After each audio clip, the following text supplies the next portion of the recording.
ابراہیم علیہ السلام ایک دور تھا جب دنیا گمراہ تھی، ہر طرف شیر کا بول بالا تھا، لوگ پتھر کے بت بناتے، ان کو سجدہ کرتے اور ان سے اپنی مرادیں مانگتے تھے۔ اس ظلمت بھرے دور میں ایک روشنی کا چراغ جلا، ایک ایسا لڑکا جو معصومی میں بھی سچ کا علم اٹھائے ہوئے تھا، جس کا نام تھا ابراہیم بن آزار۔ ابراہیم علیہ السلام بچپن سے ہی غور و فکر کرنے والے تھے۔ جب وہ دیکھتے کہ ان کے اپنے والد اپنے ہاتھوں سے بت بناتے ہیں اور انہی کی پوجا کرتے ہیں اور لوگ ان کو سجدہ کرتے ہیں، تو ان کا دل چلا اٹھتا کہ یہ کیسے خدا ہیں جو خود انسان کے بنائے ہوئے ہیں۔ ایک دن تو انہوں نے مذاق میں بت کے کندھے پر بیٹھ گئے کہ یہ تو کچھ نہیں کہتا، تو یہ کیسا خدا ہے، جس پر آزار غصے میں آ گئے۔ لیکن ابراہیم علیہ السلام کی سوچ کا طوفان رکنے والا نہیں تھا۔ وہ آسمان سے اپنے رب کی تلاش کرتے۔ جب جوانی کا دور آیا تو ابراہیم علیہ السلام نے آسمان کی طرف دیکھا، چاند کو دیکھا، سورج کو دیکھا، ستاروں کو دیکھا اور سوچا کہ کیا یہ میرا رب ہو سکتا ہے۔ لیکن جب چاند ڈوب گیا تو انہوں نے کہا کہ میں ڈوبنے والوں کو اپنا رب نہیں مانتا۔ پھر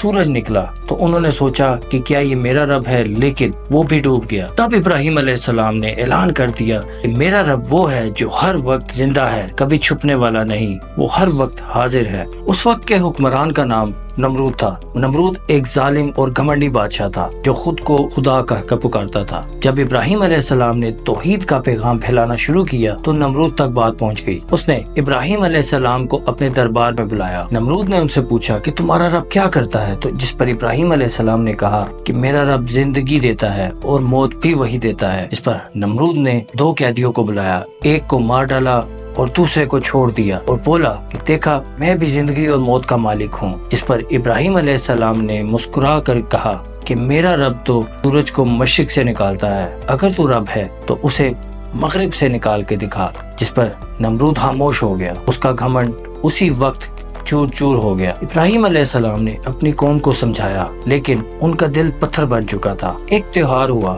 جس دن سب لوگ شہر سے باہر گئے ہوئے تھے۔ ابراہیم علیہ السلام چھپکے سے ان کے مندر میں گئے، کلہاڑی اٹھائی اور سارے کے سارے بت توڑ دیے سوائے ان کے سب سے بڑے بت کے، اور اس کے کندھے پر وہ کلہاڑی لٹکا دی تاکہ لوگوں کو پتہ چل سکے۔ جب لوگ واپس آئے تو انہوں نے غصے میں پوچھنا شروع کر دیا کہ یہ کس نے کیا ہے۔ اس پر ابراہیم علیہ السلام نے کہا کہ شاید اسے کسی بڑے خدا نے کیا ہو، بٹ کچھ نہیں کر سکے۔ سب خاموش ہو گئے، سمجھ گئے کہ ہم بے وقوف بن رہے ہیں، لیکن ان کی ضد نے انہیں اندھا کر دیا تھا۔ جس کے بعد فیصلہ ہوا کہ ابراہیم علیہ السلام کو آگ میں ڈال دیا جائے۔ گاؤں کے بیچوں بیچ ایک آگ جلائے گی جو اتنی بلند تھی اس کے شعلے آسمان کو چھو رہے تھے۔ ابراہیم علیہ السلام کو باندھ کر اس میں پھینک دیا گیا۔ اسی وقت حضرت جبرائیل علیہ السلام آئے اور کہا کہ کیا میں آپ کی کوئی مدد کر سکتا ہوں؟ جس پر ابراہیم علیہ السلام جواب دیا کہ اگر میرا رب یہی چاہتا ہے تو وہی کافی ہے۔ اللہ تعالیٰ نے اسی وقت فرمایا کہ اے آگ ابراہیم کے لیے ٹھنڈی ہو جا اور سلامتی والی۔ جس کے بعد وہ آگ ایک گلزار بن گئی، نہ جسم جلا نہ ہی کپڑے۔ یہ تھا اللہ تعالیٰ کا معجزہ اور حق کا ثبوت۔ یہ سب ہونے کے بعد ابراہیم علیہ السلام نے وہاں سے ہجرت کر لی۔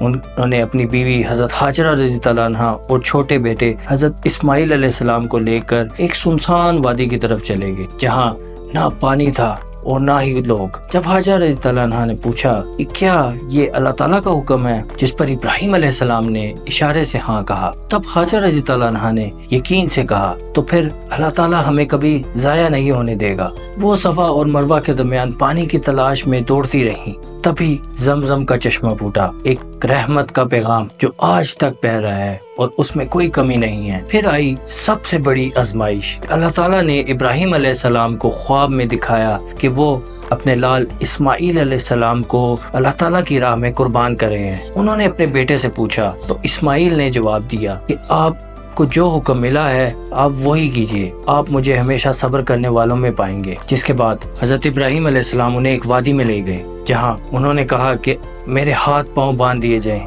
اور میرا منہ بھی ڈھک دیا جائے تاکہ آپ کی شفقت آڑے نہ آ جائے۔